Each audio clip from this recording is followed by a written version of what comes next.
Olá, amigos do Grupo Espírita Batuíra e da TV Batuíra, Portugal. É uma alegria a gente poder estar novamente fazendo mais um estudinho e, como sempre, nós convidamos a nos acompanharem a prece de abertura.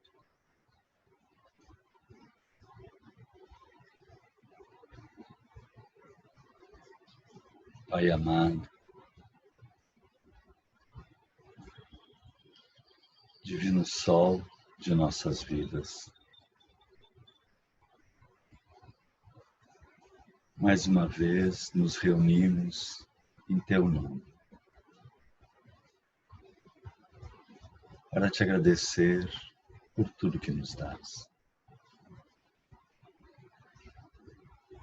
e para procurarmos a qualificação interna de nos tornarmos melhores, para melhor viver contigo e realmente te agradecer. Ensina-nos a simplicidade, a calma, a bondade e o amor em todos os ângulos de nosso caminho, de nosso verbo, de nosso olhar. Obrigado a esses queridos amigos espirituais que assessoram estas atividades. E que possamos, Senhor, permanecermos contigo no coração. Muito obrigado, que assim seja.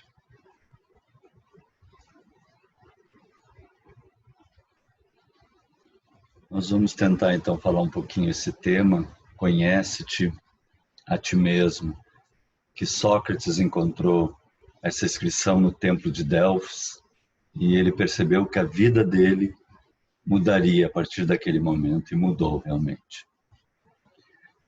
Se conhece esse processo como nós somos, e nós vamos agora tentar olhar um pouquinho para dentro de nós, e a psicologia já colocava que nós temos uma zona consciente e uma zona inconsciente, como se fosse o iceberg, né? Uma parte que está fora da água e uma parte que está embaixo d'água que nós não enxergamos.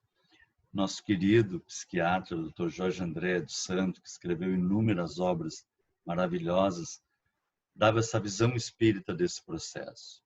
Nós temos uma zona consciente. O que é uma zona consciente? Tudo que perguntarem para mim, né? Como é teu nome, como é o nome do teu pai, como é o nome da tua mãe, onde é que tu estudou, tudo que eu sei, que eu posso falar, é consciente. Então essa é a minha zona consciente, é bem simples, né? Agora eu tenho uma zona inconsciente, que a gente está colocando presente, porque de agora, desta vida. O que seria isso? Então, por exemplo, está me dizendo, como é que é o teu nome, como é o nome da tua mãe, como é o nome do teu pai, tudo eu sei. Aí tu te lembra quando tu tinha 1 ano de idade que tu foi mordido por um cachorro? Eu vou dizer assim, não me lembro. Mas só que daí eu tenho medo de cachorro. Vejo o cachorro e diz, cachorro, tu lá e eu aqui, né?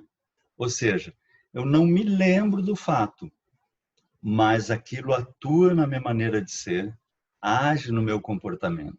Eu só estou dando um exemplo. Eu, por exemplo, adoro cachorro. Tem um pastor alemão que está sempre me lambendo aqui, né?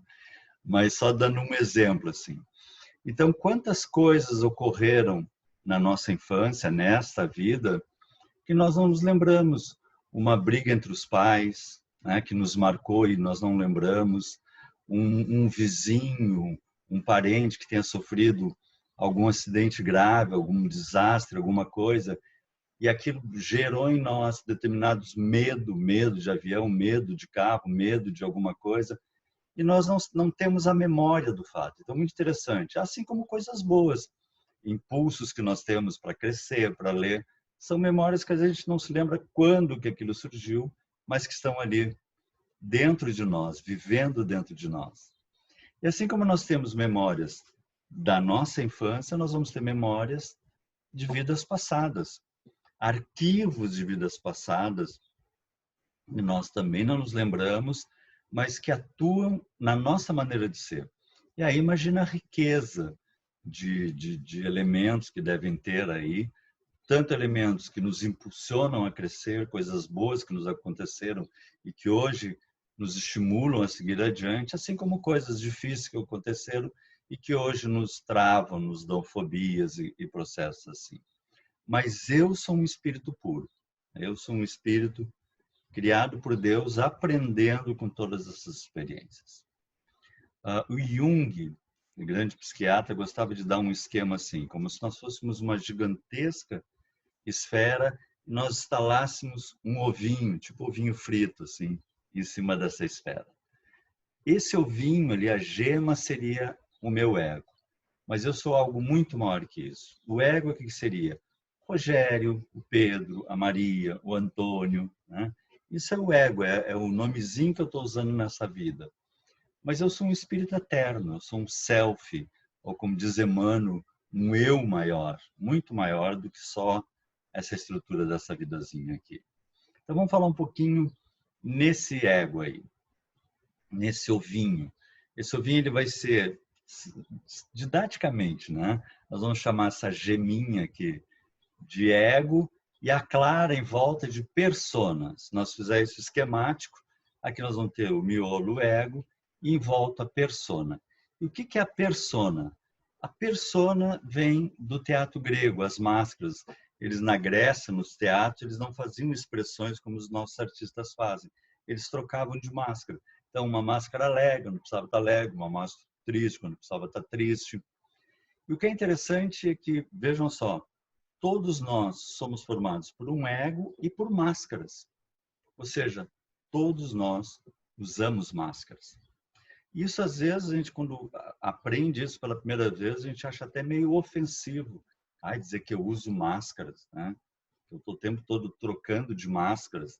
Isso parece meio ofensivo, mas é um processo natural. Isso é um processo da nossa construção e da nossa capacidade de convivência. Tem vezes que nós estamos tristes, mas nós vamos encontrar pessoas que nós amamos, nós vamos na casa espírita, nós não queremos levar aquela tristeza.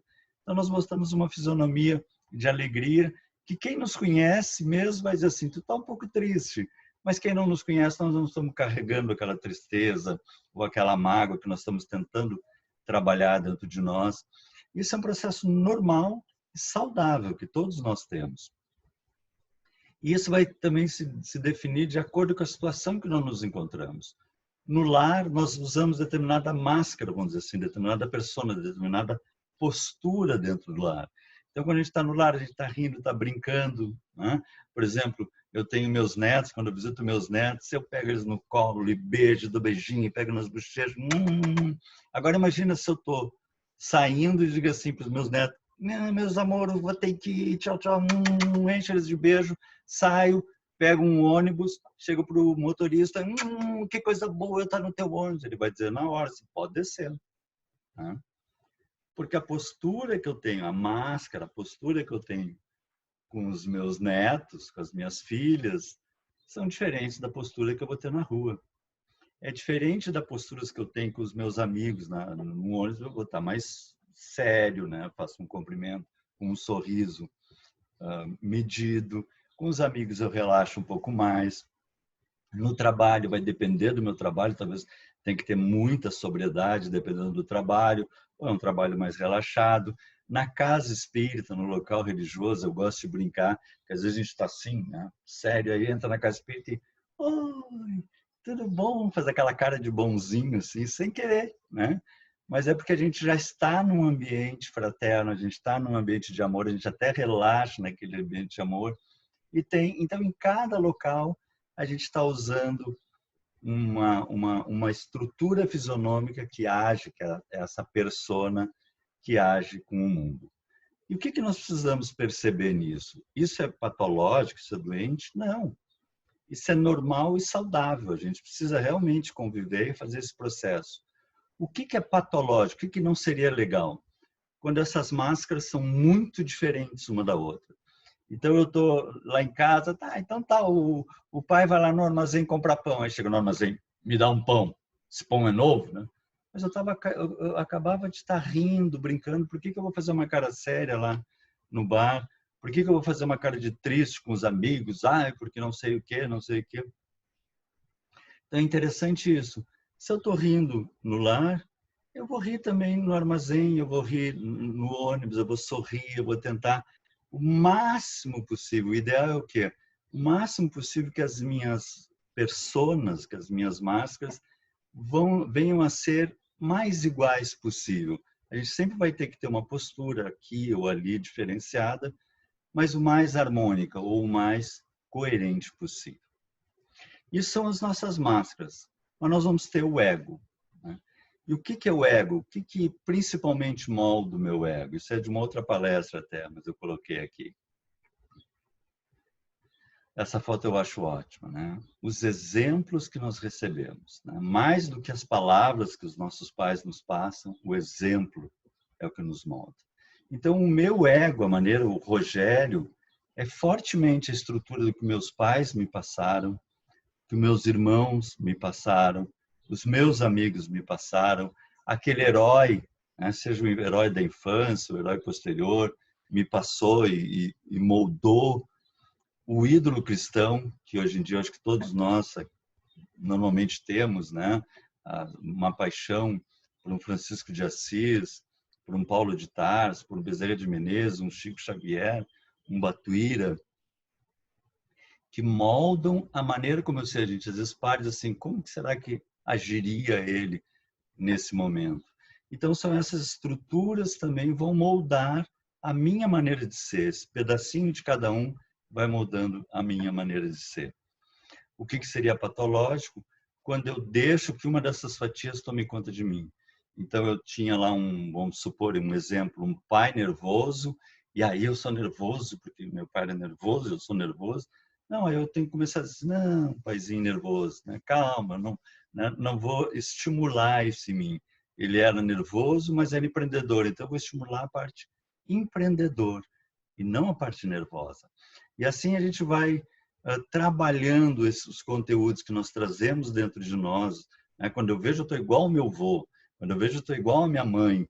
E a gente tem que pensar assim, e é legal essa postura igual à minha mãe? Ah, essa é legal. Então, que bom, você é igual à minha mãe. E essa, não, essa parte da minha mãe eu não gostava muito.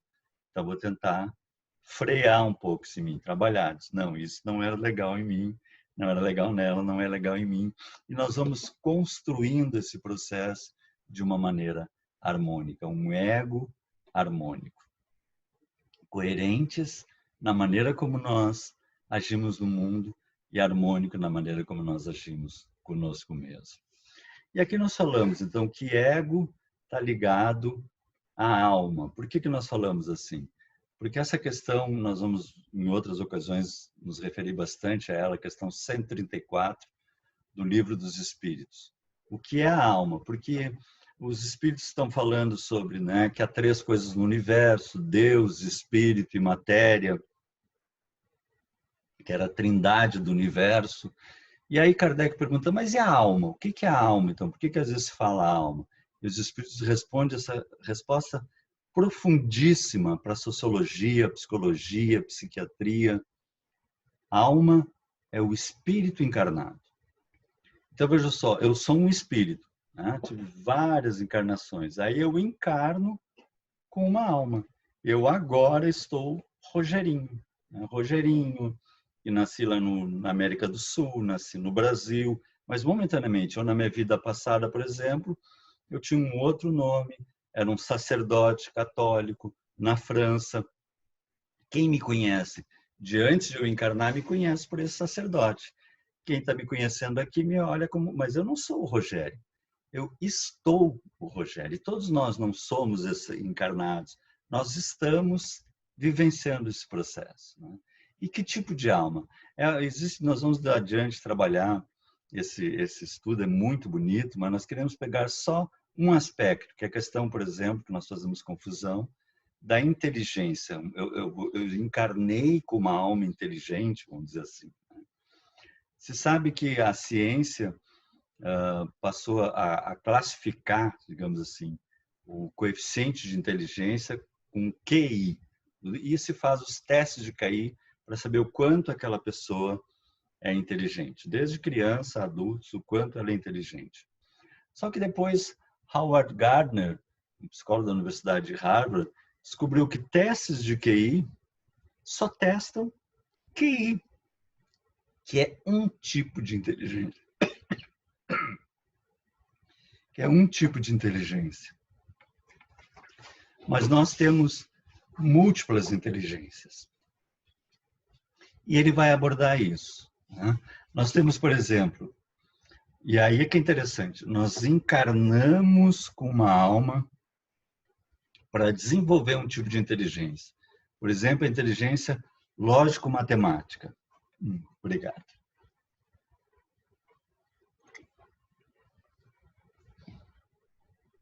Então, abrange a capacidade de analisar problemas, operações matemáticas, questões científicas. Essa pode ser medida por QI. E é desenvolvida em matemáticos, engenheiros, cientistas. Então, eu posso vir nessa encarnação para ser um engenheiro, um matemático, enfim. Existe um outro tipo de inteligência chamada linguística, que um engenheiro, por exemplo, já tomaria uma surra, né? Que é caracterizada pela sensibilidade para a língua falada e escrita, que também pode ser medida por QI. E é predominante em oradores, escritores, poetas. Só essas duas que o QI mede. As outras todas não é medido por QI. E são inteligências que nós encarnamos para desenvolver. Por exemplo, a inteligência espacial, expressa pela capacidade de compreender o mundo visual de um modo minucioso. Então, eu posso ser lá um médico, né? E aí resolvo construir um armarinho, uma casinha de cachorro e tomo uma surra, né? Porque eu não construí em mim, eu não estou trabalhando nessa encarnação, a inteligência espacial, né? Que é desenvolvida em arquitetos, desenhistas, escultores, marceneiros, né? Nós, às vezes, nem enxergamos o processo. A gente vai num lugar belíssimo, assim, diz que lindo essas montanhas, né? Mas quem tem uma inteligência espacial pode dizer assim, mas eu posso cavar isso aqui e fazer isso, né? Como esse templo espetacular, Kailasa, na Índia, que eles cavaram na pedra. Imagina enxergar que aqui vai começar a ser uma cúpula, aqui vai ser um leão, aqui vai ser a percepção. Então, é um dom que cada um traz para desenvolver naquela vida. A inteligência musical é outra inteligência, que cada um desenvolve uma. Expressa-se através da habilidade de tocar, compor, apreciar padrões musicais, sendo mais forte músicos, compositores, dançarinos, né? Então, tu tem que ter aquele dom, aquela sensibilidade, aquela afinação, que naquela vida tu vai desenvolver essa beleza, essa grandeza, que é a música. A inteligência físico-sinestésica ou corporal traduz-se na capacidade de utilizar o corpo para dança, esportes, é desenvolvida por mímicos, dançarinos, esportistas, guarda-vidas, salva-vidas, né? Que tem que ter o dom de salvar pessoas, né? Então, são conquistas que nós vamos efetuando, em cada encarnação nós vamos desenvolvendo potenciais para uma planificação. Lindo esse processo, né? A inteligência intra, eu aqui botei um pouquinho maior porque ela vai ter outra parecida, intrapessoal, expressa na capacidade de se conhecer, estando mais desenvolvida em escritores, psicoterapeutas, conselheiros e empresários. Eu preciso me conhecer para poder compreender o outro e auxiliar o outro. E tem a interpessoal, que é a habilidade de entender as intenções e motivação dos outros, né? Desenvolvida em políticos, religiosos e professores. Veja que interessante. Então, eu tenho um dom, não adianta eu querer colocar um QI, né, para uma sensibilidade, para uma percepção, para uma gama gigantesca de inteligências, e nós viemos, cada um de nós nessa vida, com uma inteligência a ser desenvolvida. A naturalista, né, a sensibilidade de compreender, organizar fenômenos e padrões da natureza, a característica em paisagistas, arquitetos, mateiros, né, ecologistas. Charles Darwin tinha muita essa inteligência. E, por fim, vejam só, isso em Harvard se estuda, né? a inteligência espiritual, que é a capacidade de refletir sobre questões fundamentais da existência, aguçada em vários segmentos diferentes da sociedade. Então, olha que coisa bonita isso. Cada um de nós encarna com uma alma e com um processo para desenvolver, com uma riqueza para desenvolver, que Emmanuel nos chama de escritura individual. Cada um tem a sua escritura individual. Naquela passagem lá de Mateus, mas tudo isso aconteceu para que se cumpram as escrituras dos profetas. E Emmanuel diz, o desígnio a cumprir-se não constitui característica exclusiva para a missão de Jesus. Cada homem tem um mapa da ordem divina em sua existência, a ser executado com a colaboração do livre-arbítrio no grande plano da vida eterna. Olha que lindo isso, né? E nós tiramos, então, 3 lições fantásticas desse processo das almas e da alma que nós estamos vivenciando. Primeiro, qual é o meu caminho individual? Qual é a minha escritura individual? Eu vim nessa vida para ser uma mãe amorosa, um exemplo, um esteio, ou aquele vô, aquela avó, que são esteio para a família inteira. A família inteira se espelha naquele vô, se espelha naquela avó, são uns nichos de amor, né? Para ser aquela pedra daquela casa espírita, para ser aquela criatura exemplo na comunidade, nos vizinhos, nos amigos, no trabalho. Cada um de nós vem com um caminho individual, que é crescer e fazer crescer na área. A gente brinca assim, florindo no jardim que Deus nos plantou. Então, esse é um exercício que a gente faz, né? Não é assim, não tem nada a ver com ser engenheiro, ser arquiteto, ser músico. Não, qual é o meu caminho, né? O meu caminho aí sim é trabalhar na música, é gerar aqui, é gerar ali. Cada um de nós tem um caminho individual. Essa é a primeira lição. A segunda, que eu acho lindo isso aqui do Paulo, desperta o dom de Deus que há em ti. Olha que lindo isso, né? Cada um de nós encarna um dom de Deus. São os talentos que Jesus nos fala naquela parábola. Nós recebemos determinados talentos para multiplicarmos. A gente possa despertar esse dom de Deus que todos nós trazemos. A segunda lição é não desejar que o outro seja mais do que pode ser. Nunca. Por mais que a gente tenha aquele impulso de querer que o filho seja isso, o esposo seja aquilo, a esposa, o amigo, cada um tem o seu caminho individual, a sua escritura individual, o seu caminho pessoal. E aí nós entramos naturalmente para o terceiro passo, que é deixar que cada um desabroche o seu caminho pessoal. Isso é fundamental para nós e para os que nos cercam. A pessoa não tem que ser igual a mim, fazer o que eu faço. Isso é muito importante nos relacionamentos, tanto de esposo e esposa, como principalmente pais e filhos. Cada um é um espírito, uma individualidade, desabrochando coisas que nós nem imaginamos e rumando para o processo que o Pai preparou para cada um. E se nós falamos que ego é alma, quem que eu sou então?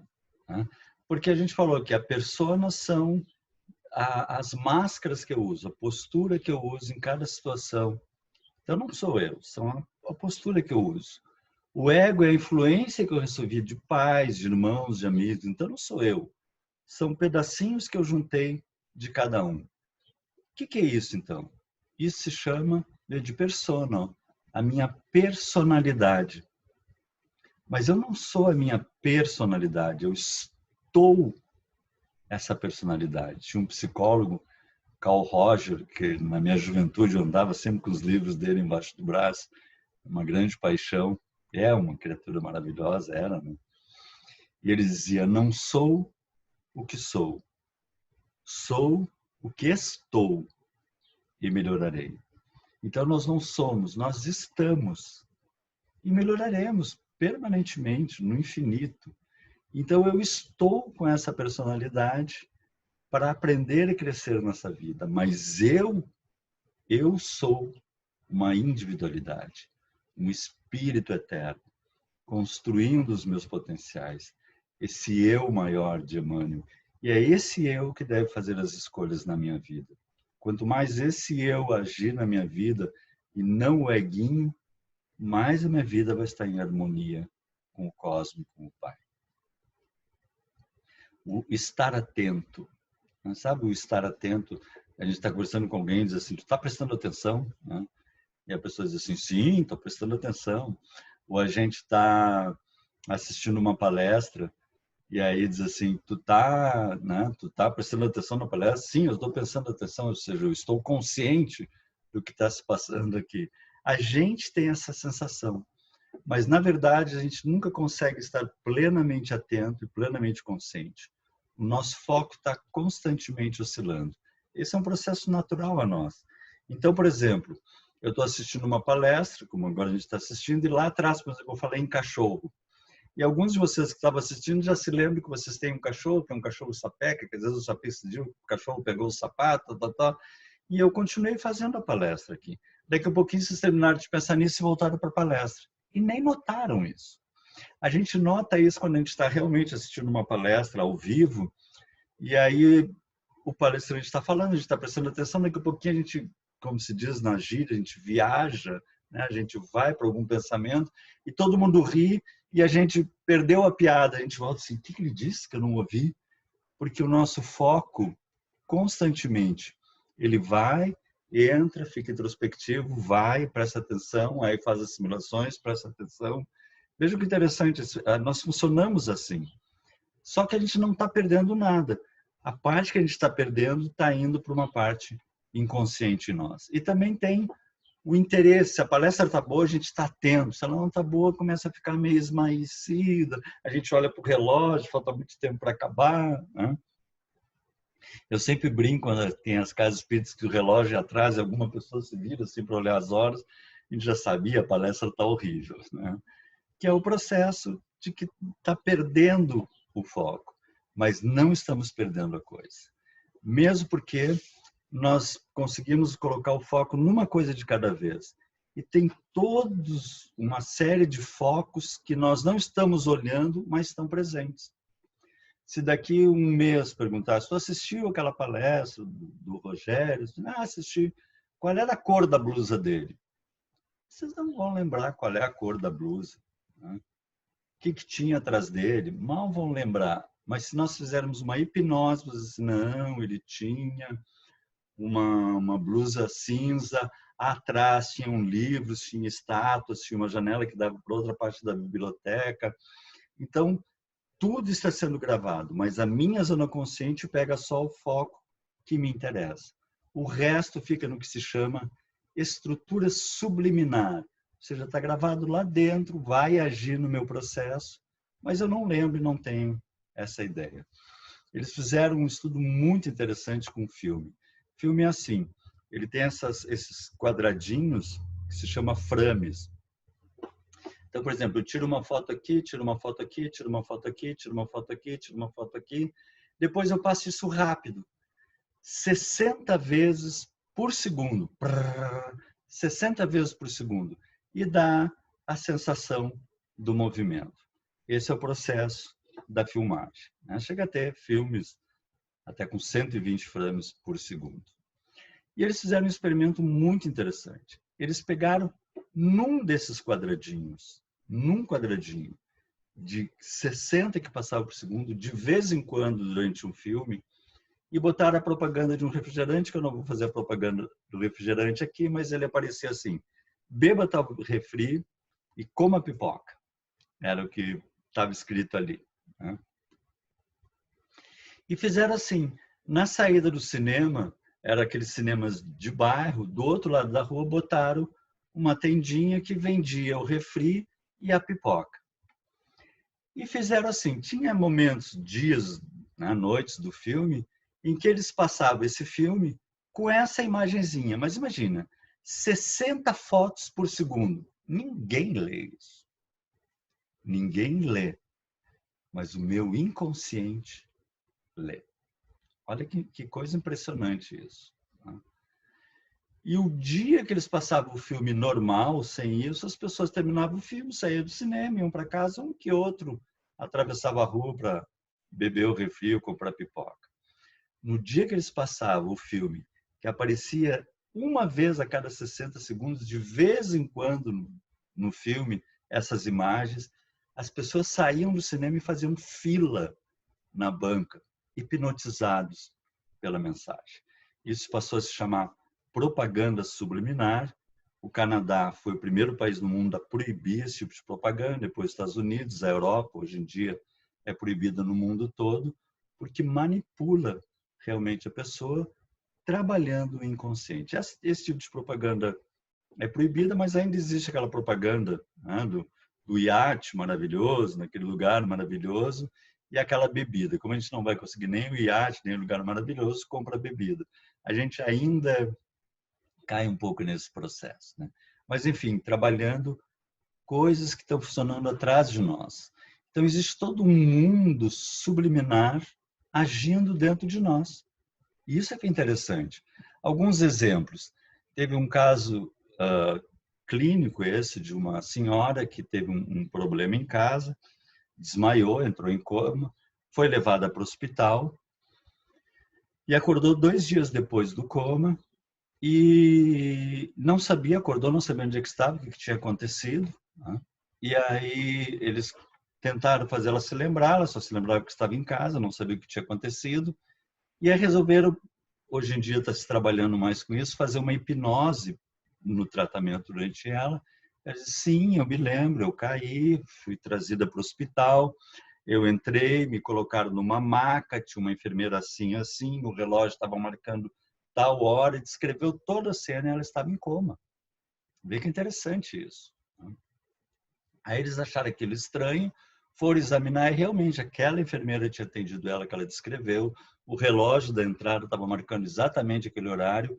Aqui a gente já pode até abrir para o espírito, a percepção do espírito. Mas vejam só, quanta coisa que ela não tinha memória consciente estava gravado dentro dela. Dando um exemplo em cima desse exemplo, vamos supor que ela tivesse sido colocada na maca e tivesse caído da maca e se machucado, feio assim. E aí eles colocariam de volta, tal, ela não se lembraria, podiam dizer para ela assim, isso foi em casa que tu caiu, que te machucou, ela não ia se lembrar. Daria uns anos, ela ia ser levada para o hospital, talvez, né, nesse exemplo que eu estou criando aqui. Ela ia chegar no hospital e iam dizer para ela, tu quer ir na maca ou tu quer ir na cadeira de rodas? Ela vai dizer assim, na cadeira de rodas. Não quer ir na maca? Não, não sei por quê, na maca não. Quando a gente tem esse não sei por quê, é porque a gente tem alguma memória lá atrás que aquilo não foi bom. Quantas memórias dessa nós temos, desta vida e de vidas passadas? E isso é que é interessante, que atuam no nosso comportamento, nas nossas escolhas, na maneira como eu estou fazendo escolhas. Um outro exemplo, né? Aquela moça que está trabalhando no escritório dela, assim, né? Bem concentrada, daqui a pouquinho começa a dar uma tristeza, quase que uma falta de ar, ela fica abatida, com vontade de chorar, né? Ela não ouviu, mas o ouvido dela, o inconsciente ouviu aquele carro que passou lá fora, tocando aquela música, que era a música do noivo que abandonou ela no altar, né? E traz toda aquela tristeza que ela não resolveu dentro dela. E quantas músicas nós temos assim, que às vezes tocam e a gente não sabe por que vem aquela lembrança, vem aquela coisa em nós, né? E ativam memórias que estão dentro de nós. E a gente tem que estar atento a isso, começar a trabalhar. Por que essa mágoa? Por que essa tristeza?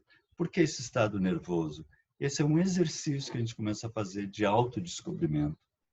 O Jung narra um caso em que ele estava passeando com um colega da faculdade, em Zurique, numa zona rural, num ambiente rural, E ele diz assim, engraçado, tá me vindo ideias, lembranças da minha infância, e não teria por que estar vindo lembranças tão fortes da minha infância agora.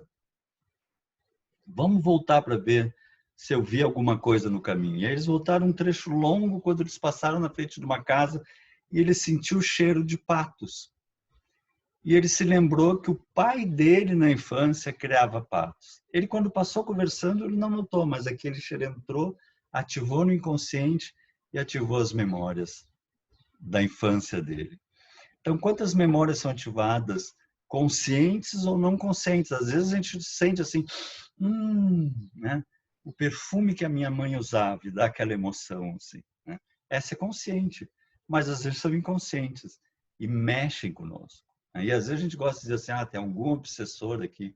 Às vezes não é, às vezes são só os nossos mecanismos internos sendo trabalhados. E quanto mais nós irmos nos conhecendo, mais nós vamos tendo autodomínio sobre nós mesmos.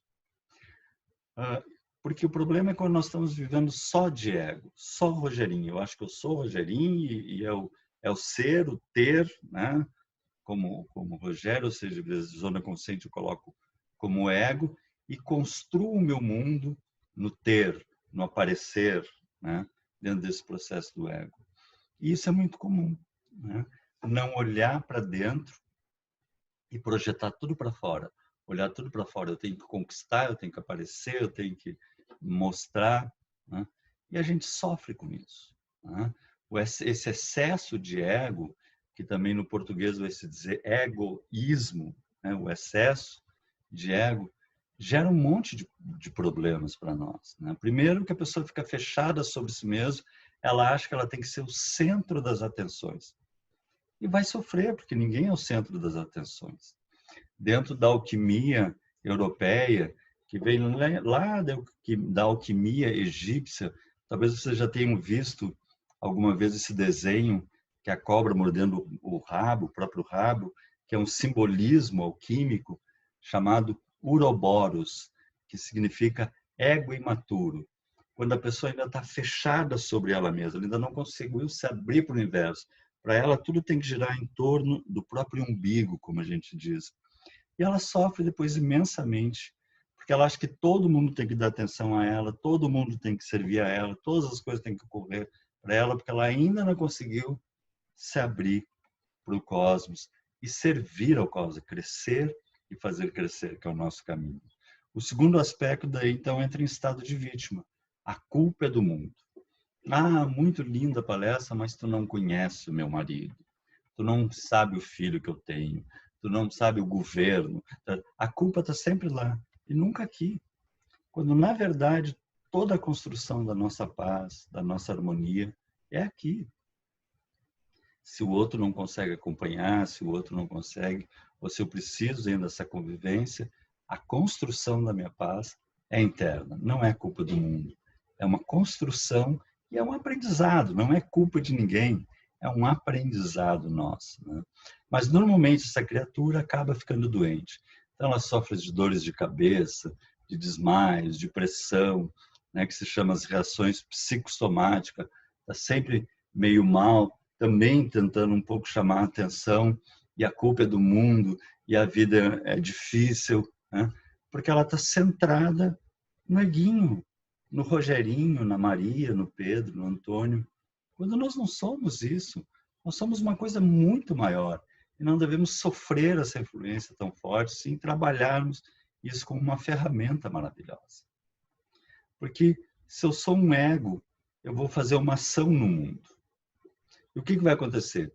O mundo vai me responder de acordo com a ação que eu gero no mundo. A maneira como eu trato as pessoas vão me tratar. A maneira como eu ajo no trabalho, com os amigos, vai ser a maneira como eu vou receber de volta. E já deve ter acontecido com vocês essa experiência. Comigo aconteceu uma vez na casa espírita, no atendimento fraterno. Eu fui atender uma senhora já com uma certa idade, e ela entrou assim muito chorosa, muito reclamona, que os filhos não visitavam ela, que ela estava abandonada, que os filhos nunca apareciam, nem ligavam, né, para ela. E, assim, num primeiro momento, a gente podia pensar assim, puxa, que filhos ingratos, né? Uma senhora idosa e filhos ingratos. Mas, felizmente, assim, a gente está sempre amparado no plano espiritual nesses momentos. Deu para perceber, né, que o problema, na verdade, não eram os filhos, mas ela era terrível, né? Ela era uma pessoa desagradável. E ela devia infernizar os filhos. E aí ninguém quer ficar ao lado de uma pessoa assim. E culpa os filhos não me visitam, mas tu gera esse processo, né?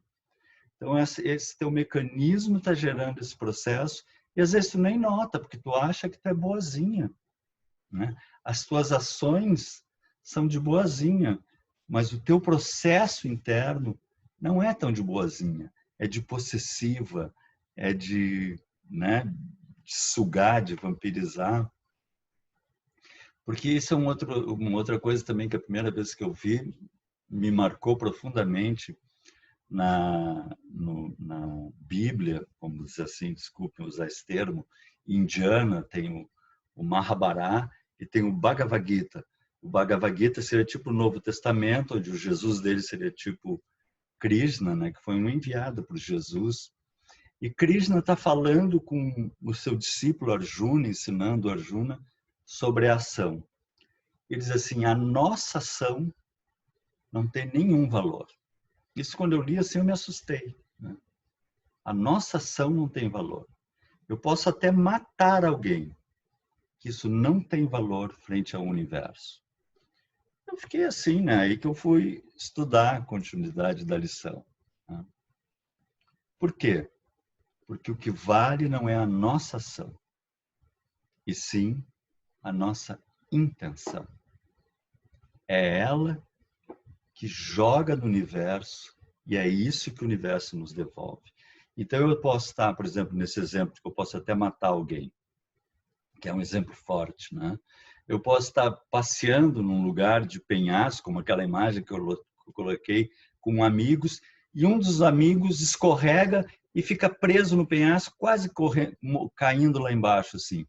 E eu, com a maior boa intenção, corro para ajudar ele e já tropeço, que eu sou um atrapalhado, e caio por cima dele, e é aí mesmo que ele cai e morre. Foi minha queda em cima dele que matou ele, eu que matei ele. Mas a minha intenção era salvar ele. Vê que interessante isso. Eu brinco quando eu dou esse exemplo, porque acho que depois ele vem numa mesa mediúnica e diz assim, tá, da próxima vez tu não tenta me salvar, deixa que eu saio, né? Mas isso é interessante, né? Qual é a minha intenção? Qual é a minha intenção?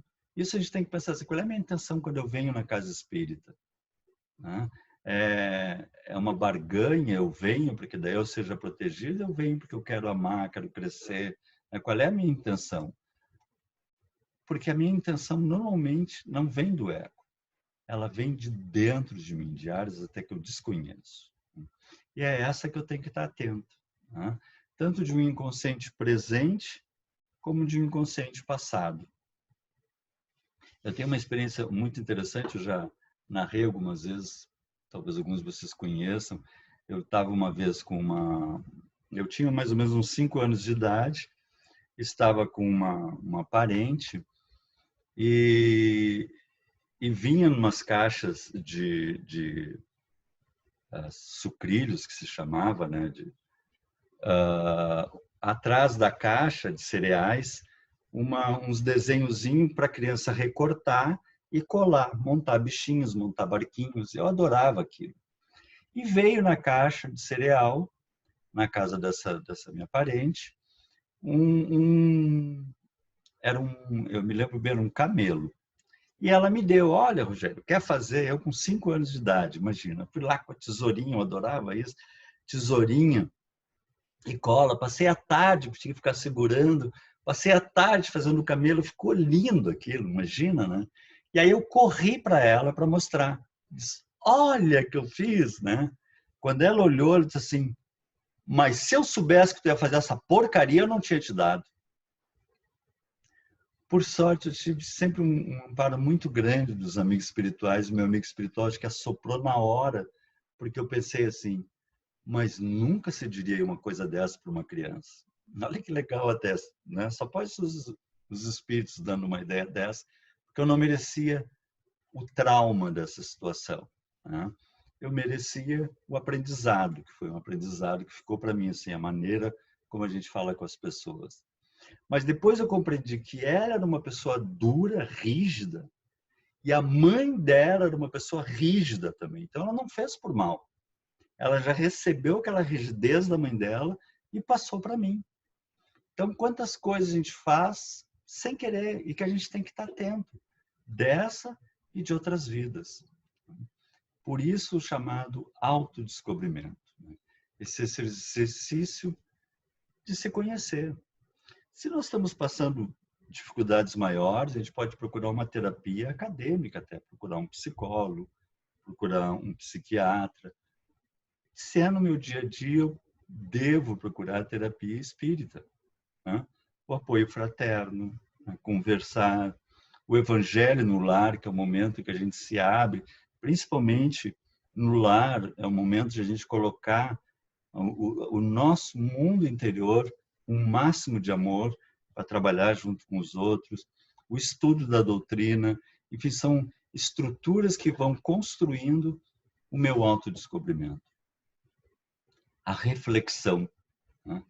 Eu adoro aquela passagem de Santo Agostinho que ele dizia que todas as noites ele pensava como é que tinha sido o dia dele. E depois eu lendo, eu descobri como é que ele fazia. Ele levava pedrinhas brancas e pedrinhas pretas. Então, antes de deitar, ele passava todo o dia dele. Aquela hora eu falei isso, foi legal ou não foi legal? Ah, não foi legal. Ele largava uma pedrinha preta. Ah, aquela hora eu ajudei o fulano. Ah, foi legal. Ele largava uma pedrinha branca. Ah, aquela hora eu me irritei. Não foi legal. Ele largava uma pedrinha preta. E ele coloca assim que no início o montinho preto era bem maior que o montinho branco. Mas ele foi compreendendo e se conhecendo. E esse processo foi se equilibrando. A gente não vai terminar com um montinho preto, porque nós sempre vamos ter coisas a conquistar. Mas nós vamos nos autodescobrindo e nos tornando cada vez melhor. Na reflexão, antes de deitar. Por que eu fiquei nervoso? Por que eu fiquei eufórico? Por que eu fiquei triste? Ah, foi aquela experiência. Ah, foi aquela notícia. E eu começo a compreender esse tipo de notícia, então, né, eu sou avarento, eu sou nervoso, enfim, a gente vai se conhecendo. A meditação e a oração, porque uma sem a outra é capenga, né? A meditação e a oração, ela nos levam a um momento em que a gente realmente abre o coração e tenta entender as nossas ansiedades, faz essa conversa conosco mesmo, né? Para nos conhecermos e descortinarmos a nossa realidade interna. Porque o processo que vem lá de dentro, que é a minha realidade interna, é o que vai gerar a realidade que me cerca. Então, se eu digo assim, a vida é horrível, é porque eu tenho coisas para trabalhar dentro de mim. Porque uma outra pessoa ao meu lado diz assim, a vida é linda, é maravilhosa. Por que essa diferença? Porque eu estou com áreas a serem trabalhadas que eu preciso mexer. E à medida que eu vou mexendo nesse processo, é lindo esse mecanismo.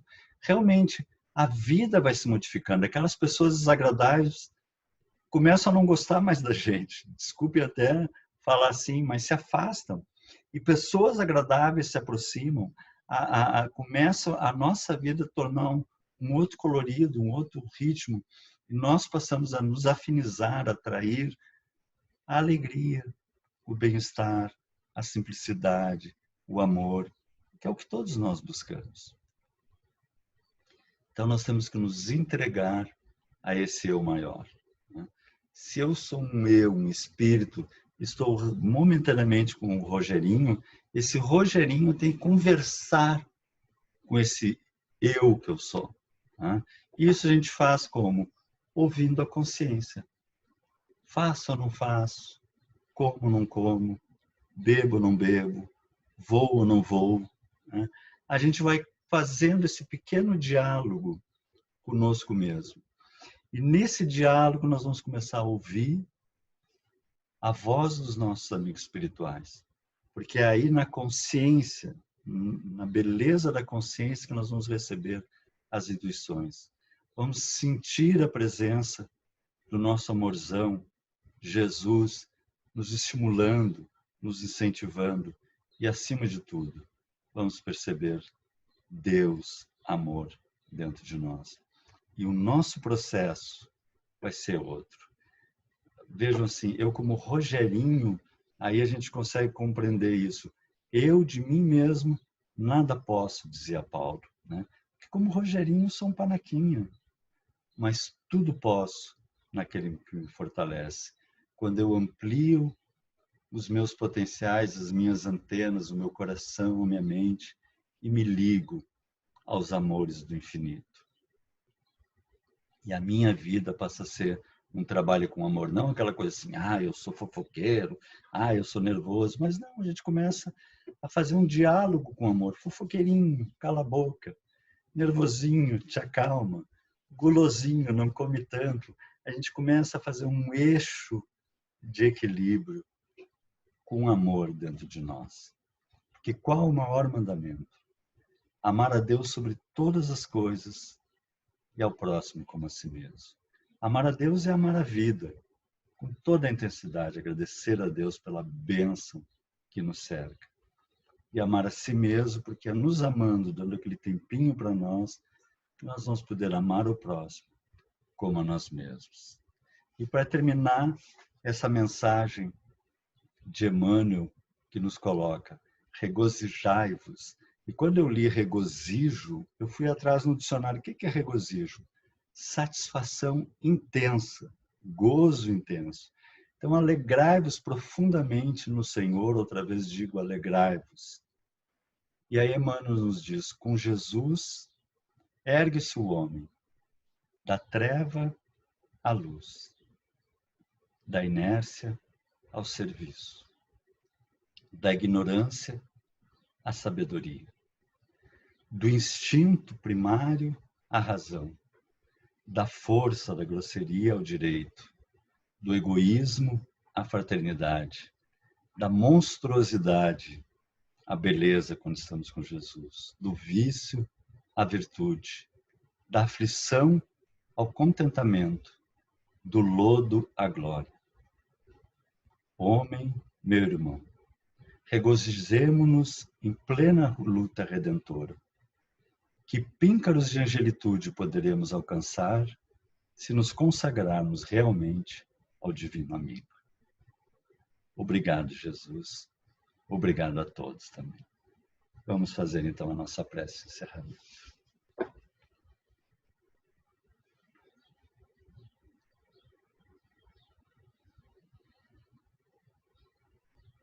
Então, Pai querido, obrigado por esses momentos em que nos convidastes mais uma vez ao descortinar de nós mesmos para a nossa felicidade, que está destinado a todos nós, teus filhos. Que teu amor nesse momento possa se derramar sobre todos que trazem uma lágrima no coração, passando difíceis processos de separação, seja pelos caminhos do desencarne, pelos caminhos do afastamento, processos de saúde, de ódio, de mágoa, de remorso. Quantas dores, Senhor, mergulhamos quando nos afastamos de Ti. Que a Tua luz, que numa faísca nos penetra e muda todo o nosso pensar,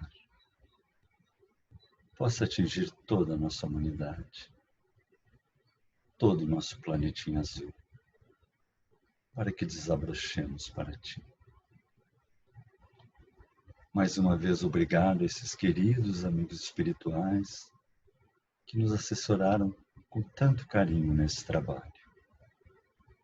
E mais uma vez, obrigado, Senhor. Que assim seja. Muito obrigado a todos também. Então, fiquem com Deus.